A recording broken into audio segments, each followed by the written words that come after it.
દેશમાં તળાવ જેવી પરિસ્થિતિને લઈ આગામી સમયમાં મેડિકલ ઇમરજન્સી જરૂરિયાતના પગલે કોઈ મુશ્કેલી પડે હેતુથી રોટરી ક્લબ રોયલ તથા હોસ્ટેલ એન્ડ રેસ્ટોરન્ટ એસોસિએશનના સંયુક્ત ઉપરાંત વાઘાવાડી રોડ પર રક્તદાન કેમ્પ યોજાયો. વીઓ પહેલગામ હુમલા બાદ ભારત પાકિસ્તાન વચ્ચે તળાવ જેવી પરિસ્થિતિ બની હતી અને જો આવા સમયમાં કોઈ મેડિકલ ઇમરજન્સી સર્જાય તો તેને પહોંચી રહેવા ભાવનગરના દેશપ્રેમી અને સામાજિક આગેવાન દ્વારા રક્તદાન કેમ્પનું આયોજન કરાયું હતું.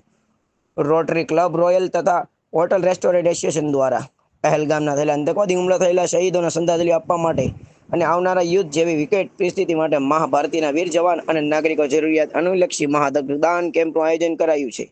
જેમાં પરિવર્તન પરિસ્થિતિ ધ્યાનમાં રાખી રક્તદાન તાત્કાલિક જરૂરિયાત ઊભી થાય તો તાત્કાલિક રક્તદાન એકઠું કરવું ખૂબ મુશ્કેલી બની જાય છે.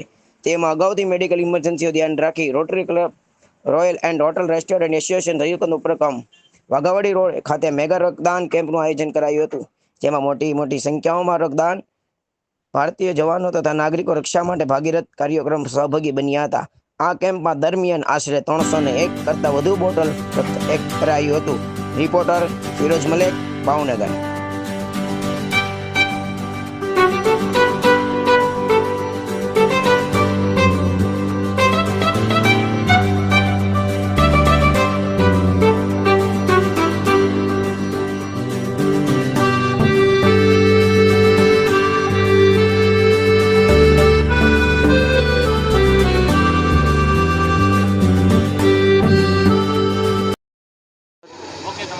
હું કે સર્વે પ્રમુખ ભાવનગર હોટલ રેસ્ટોરન્ટ એસોસિએશન તથા રોટેરિયન તથા અમારી સમગ્ર team Bhavnagar hotel restaurant association તેમજ રોટરી ક્લબ રોયલ દ્વારા પહેલગામમાં થયેલા આતંકવાદી હુમલાના શહીદોને શ્રદ્ધાંજલિ આપવા માટે તેમજ હાલની યુદ્ધની જે પરિસ્થિતિ ચાલી રહી છે તેને ભવિષ્યમાં ભારતીય આર્મ ફોર્સને જવાનોને તેમજ ભારતીય નાગરિકોને લોહીની જરૂરિયાત પડી શકે તે હેતુથી બ્લડ ડોનેશન કેમ્પનું આયોજન કરેલ છે અને ભાવનગરની પબ્લિકનો ખૂબ બહોળો પ્રતિસાદ મળેલ છે.